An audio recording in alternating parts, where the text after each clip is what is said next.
Hello दोस्तों, नमस्कार। स्वागत है आप सभी का आपके अपने ऐप या YouTube channel Amit career academy में। दोस्तों, आप लोग को चल रहा है मुस्लिम कालीन शिक्षा, ठीक है, जो कि मनोविज्ञान का एक हिस्सा, महत्वपूर्ण हिस्सा चल रहा है। यहाँ से प्रश्नों को आना निश्चित और तय रहता है। ठीक, क्या चल रहा था?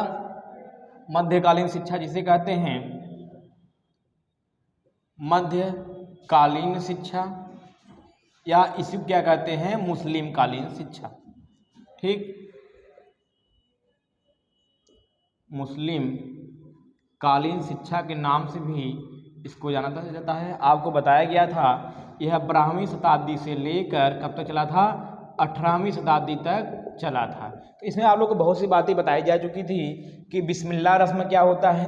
ठीक, कोई बालक अगर बालिका शुरू में प्रवेश पाना चाहता है तो कब जा सकता है, कब नहीं जा सकता है, उसके समय को बताया गया था कि 4 वर्ष 4 माह 4 दिन के पश्चात ही उसका बिस्मिल्लाह रस्म होता था। नए कपड़े पहनकर वह कुरान शरीफ की कुछ आयतों को दोहराकर या बिस्मिल्लाह शब्द का उच्चारण करके वह प्राथमिक शिक्षा के लिए मतलब पढ़ सकता था।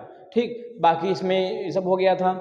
शिक्षा स्त्रियों, उसमें जो शिक्षा व्यवस्था थी, स्त्रियों क्या माहौल था क्या माहौल नहीं था, उनका शिक्षा व्यवस्था कैसी थी, इत्यादि की बातें हो गई थी। तो स्त्री शिक्षा में जो लोग प्रसिद्ध महिलाएं थी, विदुषी थी, तो ठीक है, उसमें एक बाबर की पुत्री थी। किसकी? बाबर की पुत्री थी, जिसका नाम था गुलबदन बेगम। गुलबदन बेगम बाबर की पुत्री थी, जिसका नाम था गुलबदन बेगम। इसने एक किताब लिखी थी, उच्च शिक्षा में ग्रहण की थी, ठीक है, जिसका नाम था हुमायूंनामा। हुमायूंनामा हुमायूंनामा यह उसमें का प्रसिद्ध ग्रंथ माना जाता था। उस समय के जो था यह प्रसिद्ध ग्रंथ माना जाता था। जो किसने लिखा था? बाबर की जो पुत्री थी। कौन थी यह? बाबर की पुत्री थी गुलबदन बेगम। इसने हुमायूंनामा लिखा था, ग्रंथ लिखा था, और बहुत प्रसिद्ध ग्रंथ उस समय की मानी जाती है। तो ये थी स्त्रियों की शिक्षा। स्त्रियों की शिक्षा में आप लोगों ने देखा था, ये गुलबदन बेगम हो गई। इसके अलावा मुमताज थी, ठीक, नूरजहां थी, इत्यादि बहुत सी महिलाएं थीं, ठीक है, जो उस समय उच्च शिक्षा को ग्रहण कर पाई थी। जैसा कि आप लोग कल बताया गया था कि जो उच्च शिक्षा, प्राथमिक शिक्षा में बालक एवं बालिकाओं को एक साथ प्रवेश तो मिल जाता था, लेकिन जो उच्च शिक्षा की अगर बात की जाए तो उसमें स्त्री शिक्षा जो व्यवस्था थी वह बहुत अच्छी नहीं थी। स्त्रियों के लिए उसमें प्रवेश नहीं मिलता था। मदरसों में स्त्रियों की शिक्षा का प्रवेश नहीं मिलता था। तो जो आर्थिक रूप से मजबूत रहती थी या राजघराने की जो महिलाएं रहती थीं, स्त्री रहती थीं, वो लोग अपने लिए स्पेशल मौलवी को नियुक्त करती थी। मौलवी आता था, उनको शिक्षा ग्रहण करवाता था, पढ़ाता था। ठीक, तो इस तरीके से आप लोगों ने इसके पीछे देखा। अब आइए देखते हैं शिक्षा का केंद्र कहाँ कहाँ था। शिक्षा का केंद्र, तो शिक्षा के केंद्र में दोस्तों आपके दिल्ली, लखनऊ, आगरा, दिल्ली, लखनऊ, आगरा, फतेहपुर सिकरी,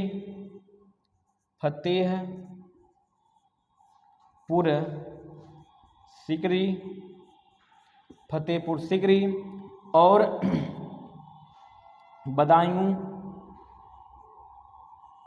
बदायूं और अपना प्रसिद्ध जिला जौनपुर भी था उस समय। जौनपुर,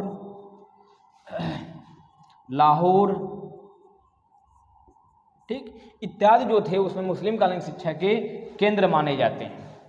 इत्यादि जो होता है मुस्लिम कालीन शिक्षा के केंद्र माने जाते हैं। इसका स्क्रीनशॉट ले लीजिए दोस्तों, फिर आगे चला जाए।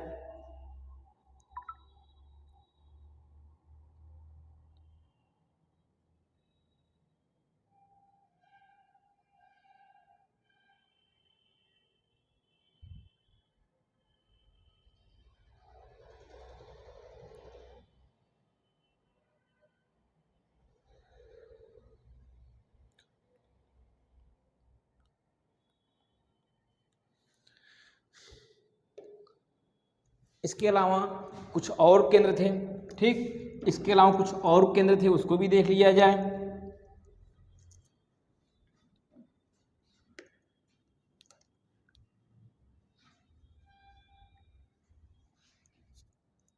जैसे जब 3 भागों में बटा था शिक्षा, तो जो पहला था प्राथमिक शिक्षा।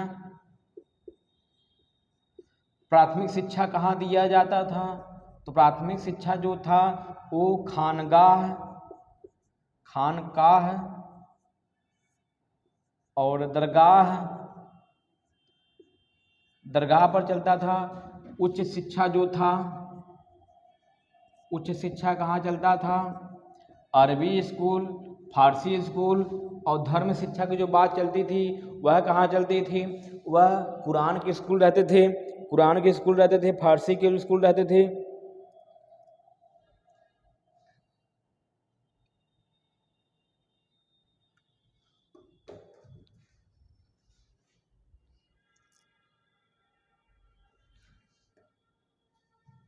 एक कहा था इसमें था अरबी स्कूल और फारसी स्कूल।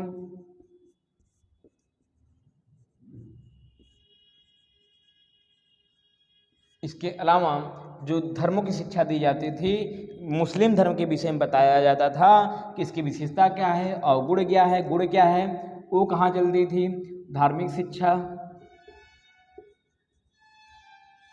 शिक्षा यह कहाँ चलती थी? तो धार्मिक शिक्षा चलती थी आपके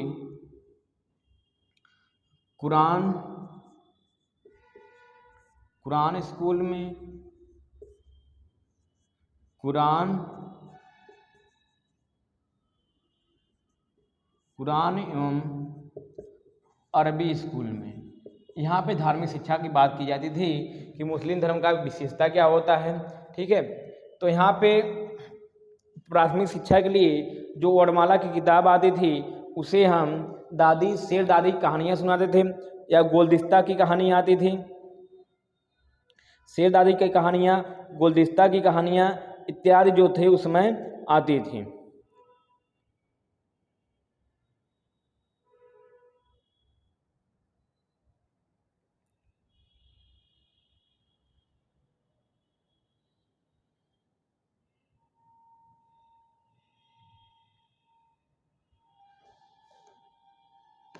प्राथमिक शिक्षा में क्या क्या कौन सी किताब रहती थी? बुक जो है शेर दादी की कहानियाँ,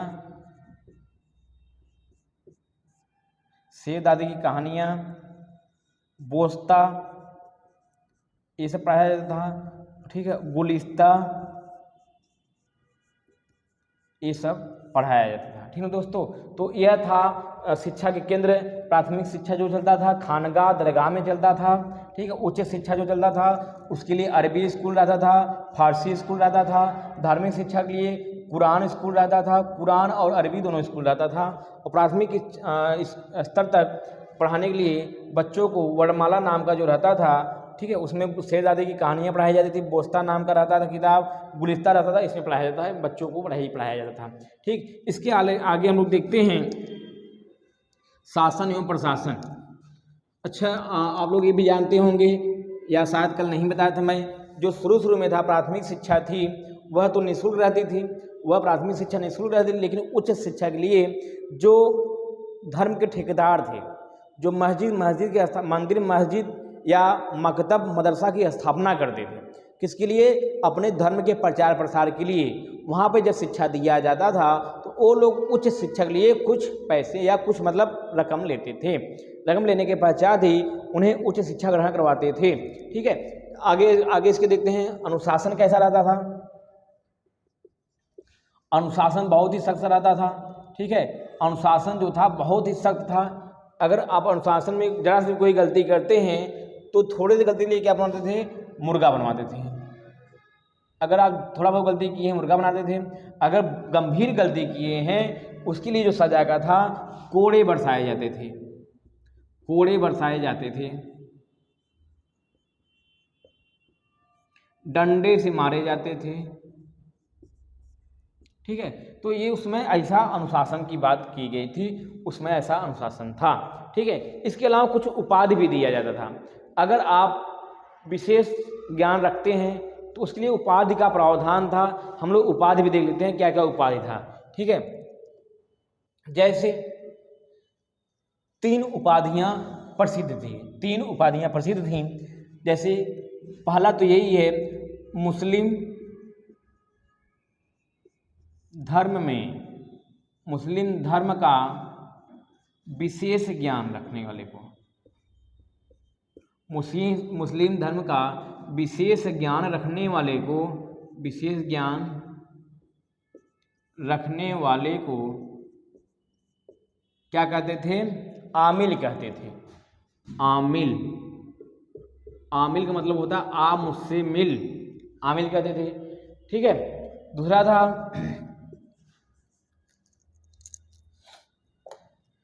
फारसी भाषा का, फारसी भाषा का, फारसी या अरबी दोनों भाषा का ज्ञान रखने वाले को क्या कहते थे? काबिल का, नहीं दोस्तों, फारसी भाषा ज्ञान रखने वाले को फाजिल कहते थे। क्या कहते थे? फाजिल कहते थे।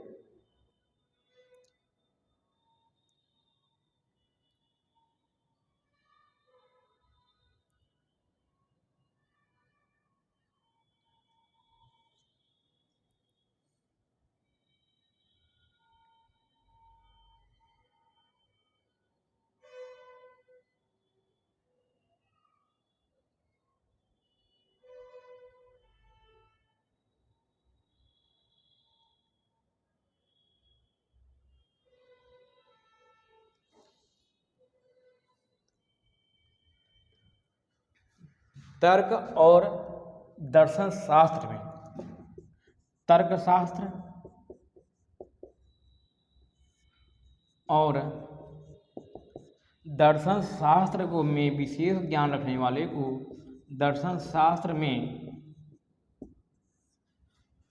विशेष ज्ञान रखने वाले को, विशेष ज्ञान रखने वाले क्या कहते थे? फाजिल कहते थे, फाजिल कहते थे। ठीक, और इसके अलावा तीसरा ये था फारसी एवं अरबी में, फारसी एवं अरबी साहित्य में, फारसी और अरबी साहित्य, इसके अलावा फारसी और अरबी साहित्य, इसके अलावा ठीक है, उच्च पदों पे शासन में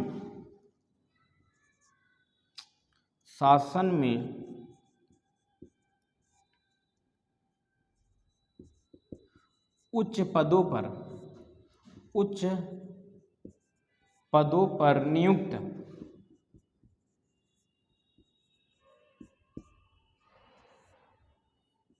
उच्च पदों पर नियुक्त जो रहता था उसको काबिल कहते थे। जैसे आप लोग के आम भाषा में या व्यवहारिक भाषा में बोला जाता है ना, भैया तू काबिल है रे। हाँ, तो कहने का मतलब ये है कि ऐसा व्यक्ति जो मुस्लिम धर्म का विशेष ज्ञान रखने वाला होता है उसे आमिल कहते हैं। ठीक, दूसरा तर्क, जो व्यक्ति तर्कशास्त्र और दर्शन शास्त्र का विशेष ज्ञान रखता था उसे फाजिल कहते थे। जो व्यक्ति अरबी फारसी भाषा का या साहित्य का और उसके साथ साथ शासन में उच्च स्थान रखता था उसे काबिल कहते थे। एक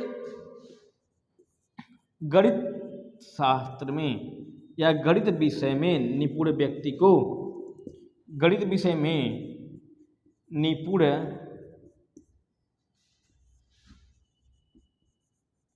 व्यक्ति को क्या कहते थे? रियाजी कहते थे, रियाजी कहते थे। तो 4 उपाधियां थी। ठीक है, आमिल, फाजिल, काबिल, रियाजी। अगर जो व्यक्ति जिस शास्त्र में निपुण रहता था तो उसको ये 4 उपाधियों से दिया जाता था। इसमें जो सबसे महत्वपूर्ण उपाधि थी वह काबिल नाम की जो उपाधि थी, यह बहुत ही महत्वपूर्ण उपाधि रहती थी, जिसको काबिल उपाधि मिल जाता था, सबको मिलता नहीं था। बहुत सी विशेष योग्यता रखने वाले बालक बालिका को यह उपाधि दिया जाता था।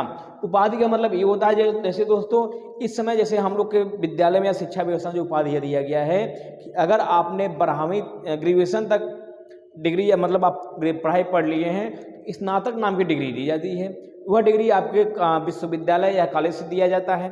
ठीक, आपने प्रास्नातक या मास्टर डिग्री हासिल कर लिया है तो उसके लिए अलग से डिग्रियाँ दी जाती है कि भैया ये पीजी हो चुके हैं, इनके पास ज्ञान ज़्यादा है। ठीक, उसी तरह आप पीएचडी कर लिए हैं तो डॉक्टर की उपाधि दी जाती है। उसी तरीके से उस समय भी जो व्यक्ति या जो बालक अगर इस योग्यता को पूरा कर लेता था तो उसको इतने नामों की डिग्रियां या उपाधियां दी जाती। बात समझ में आया? ठीक है, मुझे लग रहा है, मुझे उम्मीद ही नहीं, मुझे पूर्ण विश्वास है कि आप लोग को पसंद आया होगा।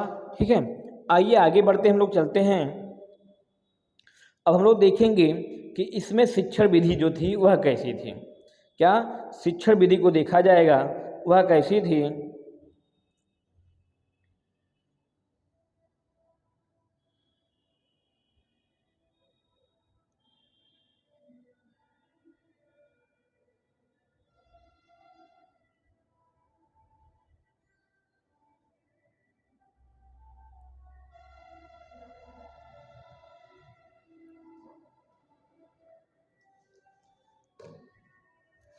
आइए आगे बढ़ा जाए।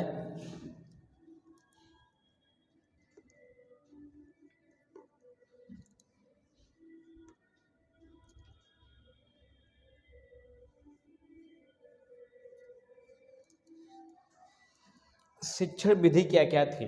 ठीक,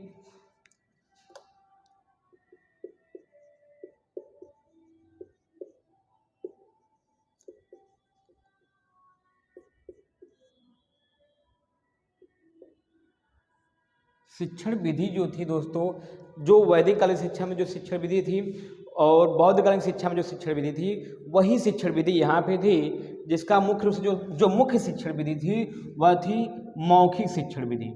ठीक है, कौन सा? मौखिक शिक्षण विधि। मौखिक शिक्षण विधि जो रटने पे जोर देती थी। किस पे? रटने पे जोर देती थी। मतलब जो अच्छा, जो शिक्षक रहते उनके क्या कहा जाता था? शिक्षक को जो कहा जाता था उन्हें उस्ताद कहा जाता था। ठीक, और जो बालक रहते थे, यहाँ विधि, यहाँ शिक्षण विधियाँ और है, उसके विषय में हम लोग जान लेते हैं। ठीक है, और जो बालक रहता था या जो अध्ययन करता रहता था उसको क्या कहते थे? उसे सारगिद कहते थे। सारगिद। ठीक है, जो बालक पढ़ने वाला रहता था उसको सारगिद कहते थे। ठीक है, और जो पढ़ाने वाला रहता था उसे उस्ताद कहते थे, जिसे माँ शिक्षक कहते हैं। ठीक है, तो शिक्षण विधि जो मुख्य रूप से थी वह मौखिक शिक्षण विधि थी जो रटने पे जोर देती थी। रटने पे जोर कर देने का मतलब ये होता है दोस्तों कि जब तक एक बालक को याद न जो पढ़ाया जाता था, जैसे कुरान शरीफ की आयतें या तर्कशास्त्र या मुस्लिम धर्म पे विशेष योग्यता रखने उसमें संबंधित ज्ञान या जो पढ़ाया जाता था, उसको जब तक वो रट नहीं लेता था तब तक दूसरा चैप्टर दूसरा पार्ट नहीं पढ़ाया जाता, उसे कहते हैं मौखिक विधि। इसके अलावा कुछ विधियां और थीं, जैसे व्याख्यान विधि। व्याख्यान विधि, प्रदर्शन विधि, प्रदर्शन विधि,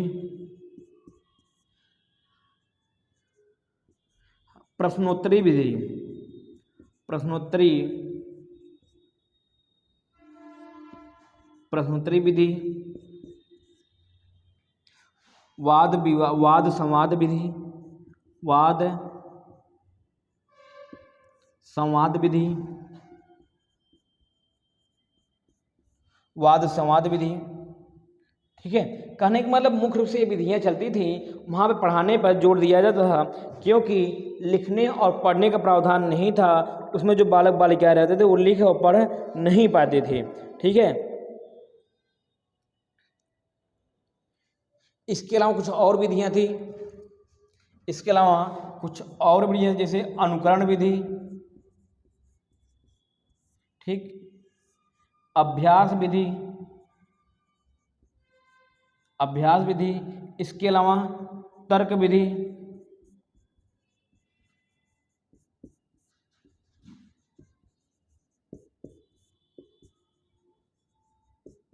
ठीक है। तो ये कुछ मुख्य रूप से विधियाँ थी जिसके माध्यम से एक उस्ताद जो होता है अपने शागिर्द को ज्ञान को बांटता था या पढ़ाता था। आइए देखते हैं विधियाँ। व्याख्यान विधि का मतलब ये होता है कि जैसे हम किसी चैप्टर के या किसी विषय वस्तु से संबंधित केवल बोल रहे हैं, व्याख्या कर रहे हैं, उसके अर्थ को बता रहे हैं और आपसे उस अर्थ को फिर पूछ रहे हैं, इसे कहते हैं व्याख्यान विधि। प्रदर्शन विधि मतलब ये होता है दोस्तों कि कोई वस्तु दिखाकर पढ़ाना, कोई वस्तु दिखाकर पढ़ाना।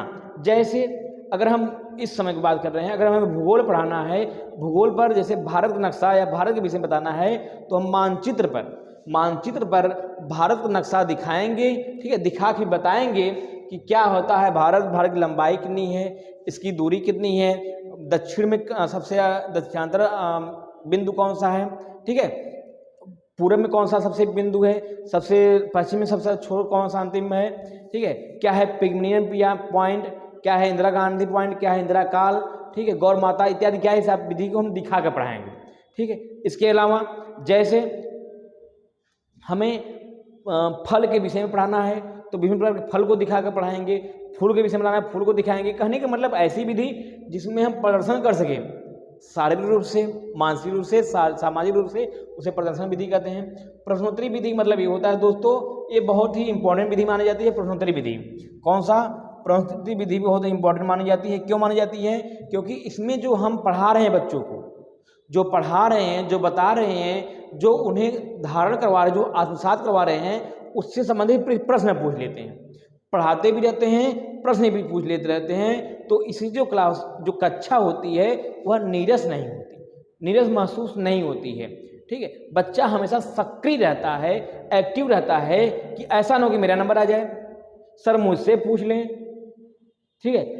मतलब प्रश्न पूछना, फिर उनको उत्तर देना। एक अध्यापक अपने बच्चों से प्रश्न पूछता है पूर्व ज्ञान से संबंधित, ध्यान दीजिएगा, जो प्रश्न पूछेगा वह पूर्व ज्ञान से संबंधित पूछेगा, प्रश्न पूछेगा। अगर छात्र बता लिया तो ठीक है, अगर नहीं बता पाएगा तो क्या होता है, जो उस्ताद रहता था या शिक्षक रहता था उस प्रश्न को, उत्तर को बताता था। वाद विवाद विधि, वाद विवाद विधि में क्या होता है दोस्तों, जो कुछ बच्चे रहते हैं उनको एक समूह में बैठा दिया जाता है और कोई एक विषय वस्तु बता दी जाती है कि भैया इस विषय वस्तु के विषय में आप लोग आपस में बात करिए और मैं जो प्रश्न पूछूंगा उसका आप लोग जवाब दीजिएगा। तो जो बच्चे रहते हैं समूह में बैठे रहते हैं, जो बच्चे रहते हैं समूह में बैठे रहते हैं, आपस में उस पर बातचीत करते हैं और ज्ञान को अर्जित करते हैं, अपने भावों एवं विचारों को क्या करते हैं, आदान और प्रदान करते हैं, उसे वाद संवाद विधि कहते हैं। अनुकरण विधि, अनुकरण विधि वो होता है दोस्तों, जो बालक, जो छात्र रहता है या जो बालक रहता है अपने गुरुओं का, अपने अध्यापकों का, अपने उस्ताद का, अपने परिवार का देख करके, उनका नकल मार करके वैसा ही व्यवहार करता है। कहने का मतलब ऐसा बालक जो अपने वातावरण या अपने पर्यावरण को देख करके अपने ज्ञान का विकास करता है, नकल मारता है, उसे कहते हैं अनुकरण विधि, ठीक है। तो दोस्तों जो अनुकरण विधि है यह बच्चों के भविष्य निर्माण पर बहुत ही महत्व निर्माण करता है। जैसे छोटा बच्चा है तो वह अधिगम कैसे करता है, तो अगर छोटा बच्चा है तो वह अपने परिवार को देखकर ही अधिगम करता है या नकल मार के करता है। तो अगर आप जो बच्चों से जो आप उम्मीद रखते हो वही आप कार्य करना शुरू कर दीजिए, ठीक है। जैसे बच्चों को आप बार बार कहोगे, बार बार बोलोगे चलो पढ़ो चलो पढ़ो, वह नहीं पढ़ेगा। जब वह आपको पढ़ते हुए देखेगा तो वह स्वयं से बिना कहे वह आराम से पढ़ेगा, ठीक है। कहने का मतलब ये है कि जो हम कहते हैं बच्चे वह नहीं करते हैं, बल्कि हम जो करते हैं बच्चे उसको देख करके करते हैं, इसे कहते हैं अनुकरण विधि। बात समझ में आई? कहने का मतलब अल्बर्ट बंडूरा जो सामाजिक अधिगम सिद्धांत दिया था उसने मॉडल शब्द का प्रयोग किया था। तो उसने बताया था कि जो एक अध्यापक होता है वह अपने छात्रों का क्या होता है, मॉडल होता है। छात्र उसे देखकर ही अपना ज्ञान का निर्माण करते हैं या अपने व्यवहार को एक दिशा निर्देश करते हैं, दिशा निर्देश देते हैं, ठीक है। इसके अलावा है अभ्यास विधि, ठीक है। तो अभ्यास का मतलब ये होता है कि आपको एक बार पढ़ाया, एक बार पूछा गया आप नहीं बता पाए, 2 बार पूछा गया, कहने का मतलब कोई कार्य को बार बार करना वो क्या हो जाता है, अभ्यास कहा जाता है। तो जब आप थार्नडाइक का सिद्धांत पढ़े होंगे या आगे अभी पढ़ेंगे तो उन्होंने अपने नियम बताए हैं। उन्होंने मुख्य रूप से 2 नियम बताए हैं, एक मुख्य नियम, एक गौण नियम। जो मुख्य नियम है उसमें तत्परता का नियम, प्रभाव का नियम एवं अभ्यास का नियम। अभ्यास नियम ये होता है कोई कार्य बार बार करने से वह हमारे आपके व्यवहार में बैठ जाता है और उसे हम आसानी से अधिगम कर लेते हैं या याद कर लेते हैं। ठीक है। तर्क विधि, किसी विषय वस्तु को विषय में उसको ग्रहण करने के पहले, उसको सीखने के पहले, उसको आत्मसात करने के पहले हम तर्क वितर्क कर लेते हैं कि यह वस्तु है कि नहीं है। ठीक है, इसका सही रूप क्या होगा। अगर हम याद कर ले रहे हैं तो परीक्षा में इसका आने की संभावना कितनी रहती है, मतलब उसके परिणाम के विषय में जान लेना या तर्क वितर्क करके उसको ग्रहण करना, इसे कहते हैं तर्क विधि। तो दोस्तों यह था, आप लोगों ने देखा मुस्लिम कालीन शिक्षा या मध्यकालीन शिक्षा। आप लोगों ने विस्तृत वर्णन देखा शुरू से लेकर वो अंत तक कि यह शुरू कहाँ से हुआ था, अंत कहाँ तक हुआ। ठीक है। इसके पश्चात इसमें जो रस्म होता है हुआ क्या था, इसमें कोई बालक कितने उम्र के पश्चात वह अधिगम कर सकता है या पढ़ सकता है। ठीक है। उच्च शिक्षा, प्राथमिक शिक्षा आप लोगों ने देख दिया। प्राथमिक शिक्षा जो थी वह मकतबों में दी जाती थी, उच्च शिक्षा जो रहती थी वह मदरसों में दी जाती थी। शिक्षा का केंद्र आप लोगों ने देखा, और स्त्री शिक्षा के लिए क्या क्या व्यवस्था की गई थी उसे आप लोगों ने देखा था। और मुस्लिम कालीन शिक्षा में जो उपाधियां दी गई हैं, कौन कौन सी उपाधि दी गई है उसको आप लोगों ने देख लिया। ठीक है। इसमें शासन अनुशासन देख लिया आप लोगों ने।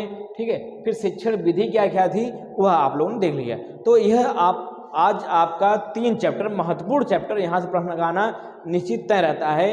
वैदिक कालीन शिक्षा, बौद्धकालीन शिक्षा और मध्यकालीन या मुस्लिम कालीन शिक्षा आज पूर्ण रूप से समाप्त होता है। इसके पश्चात चलेगा हम लोग का 18वीं शताब्दी के बाद, 18वीं शताब्दी के बाद हमारे आपके देश पर या उसके पहले लगभग 1600 ईस्वी में ईस्ट इंडिया कंपनी आ जाती है अपने भारत में।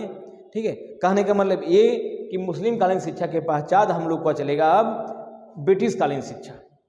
ब्रिटिश कालीन शिक्षा में ब्रिटिश कालीन शिक्षा चलेगा 20वीं शताब्दी तक। ठीक है। उसके पश्चात चलेगा आधुनिक शिक्षा जो हम लोग इसमें पढ़ रहे हैं, लिख रहे हैं, ग्रहण कर रहे हैं। ठीक है। तो ब्रिटिश कालीन शिक्षा में आप लोग को अच्छी तरह इतिहास अगर पढ़े होंगे, सुपर टेट में इतिहास को पढ़ना भी है, जानना भी है। ठीक है। तो आधुनिक शिक्षा का जो जनक माना जाता है वह कौन, चार्ल्स ग्रांट माना जाता है।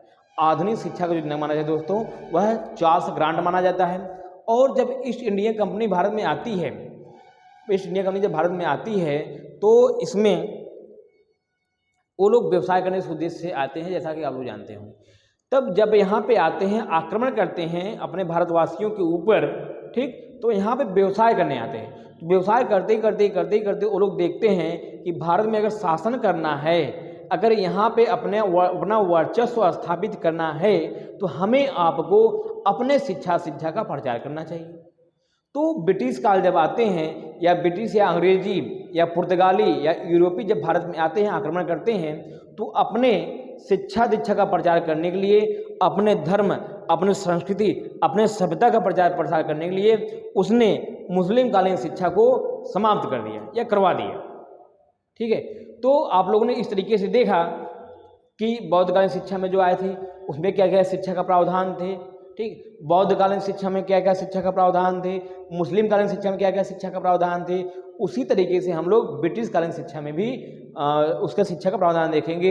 इसमें हम लोग देखेंगे 1813 का आज्ञा पत्र में उसमें क्या क्या आया था, क्या क्या बात हुई थी। उसी आज्ञा पत्र में सर्वप्रथम भारतीयों की शिक्षा के विस्तार के लिए प्रति वर्ष जो सरकार होगी या जो कंपनी होगी 1 लाख रुपए देगी।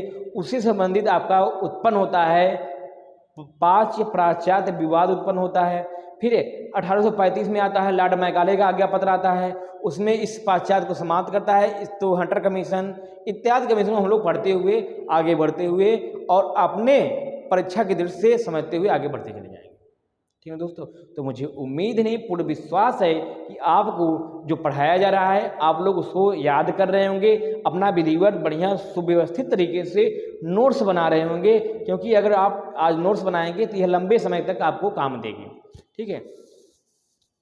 तो दोस्तों ये ऐसा भाग है जो आपके इतिहास का भी भाग है, आपके इतिहास में भी यहाँ से आता है कि राधा कृष्णन आयोग क्या है, हंटर कमीशन आयोग क्या है, उड़द डिस्पैच और क्या है, भारतीय मैग्ना कार्टा किसको बोलते हैं, ठीक है, तो लॉर्ड मैकाले का छनाई का सिद्धांत क्या है, इत्यादि बातों को इतिहास में भी इसका वर्णन किया गया है। तो कहने का मतलब हमारा जो यहाँ पे साइकोलॉजी है, जो मनोविज्ञान का है, इसका भी तो महत्वपूर्ण है और आपके इतिहास के दृष्टि से भी महत्वपूर्ण है। तो दोस्तों मुझे उम्मीद है आपको यह पढ़ाया हुआ पसंद आ रहा होगा। ठीक, कृपया आप लोग एक कमेंट के माध्यम से हम लोग का हौसला अफजाई कर सकते हैं, हौसला बढ़ा सकते हैं, जिससे हम लोग थोड़ा और बेहतर करने की कोशिश करते हैं। और से भी हम लोग अपना 100% देने की कोशिश करते हैं आप लोग को। ठीक है, तो दोस्तों आज के लिए बस इतना ही। आप सभी का बहुत बहुत धन्यवाद। नमस्कार।